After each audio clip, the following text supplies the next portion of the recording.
Last year, all eyes were on Milton. We were all pretty worried about Hurricane Milton. Yeah. This year, we're looking at Tropical Storm Jerry, but it's not going to become a problem for us. Doesn't look like it anymore. No, not going to be a problem. And, it made landfall, I think, tomorrow, right? A year ago tomorrow. We are watching an area in the southwestern Gulf, the Bay of Campeche, but that is now drifting into Mexico. That is where Milton came from. Instead of going east towards us, it's going to go to the west. It's not even developing. So we're in the clear right now. This is Tropical Storm Jerry. This will not affect us either. Good news there. 60-mile-per-hour winds. Quite a bit of wind shear on that. You can see, look at all the convections off to the south and the east. Okay, but the forecast says that'll get going away here a little bit, and it will get a little bit stronger. The U.S. Virgin Islands, parts of basically St. Martin, Anguilla, St. Bart's, those areas, the yellow is a tropical storm watch. Some rain, some wind, most of it will stay offshore as it moves by. 70-mile-per-hour winds, but near the center as it moves by.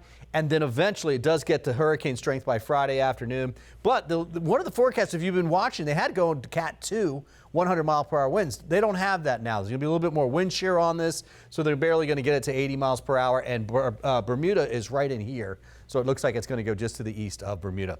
All right, let's talk closer to home. Had a couple sprinkles out there now. Not a whole lot left over. You can see a few through Highlands County and up through Citrus and Hernando, and that is it. We do not expect a lot of rain today.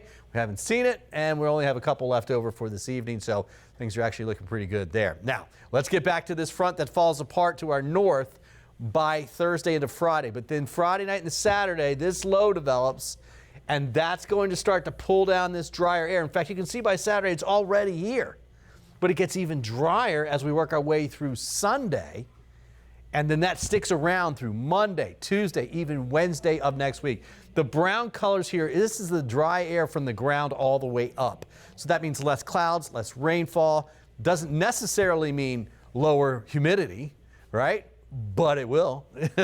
Mid-70s, low to mid-70s for dew points now. Thursday, tomorrow a little bit less, especially in the evening hours.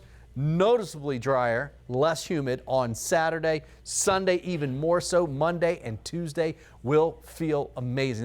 This is some of the lowest dew points that we've seen so far this season.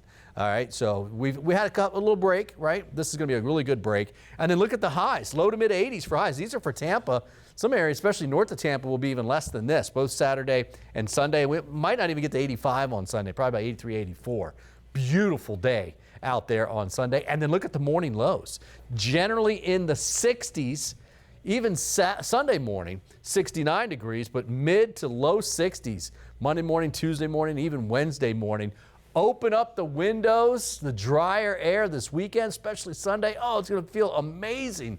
The rainfall will go away too. That's that brown I was really showing you. 30% chance tomorrow, 20% Friday, 10% or less on Saturday. I think most areas will stay dry. Beautiful out there now. Look, not even as much cloud cover out there this afternoon. It's going to make for a great sunset. Enjoy it. A little breezy next couple of days, especially on Friday. 15 to 25 mile per hour winds. In fact, closer to 20 to 25 for most of us throughout the day on Friday. A little less of a breeze Saturday and Sunday, but we'll keep some. Great weather for the football game on Sunday. 83 at kickoff with low humidity.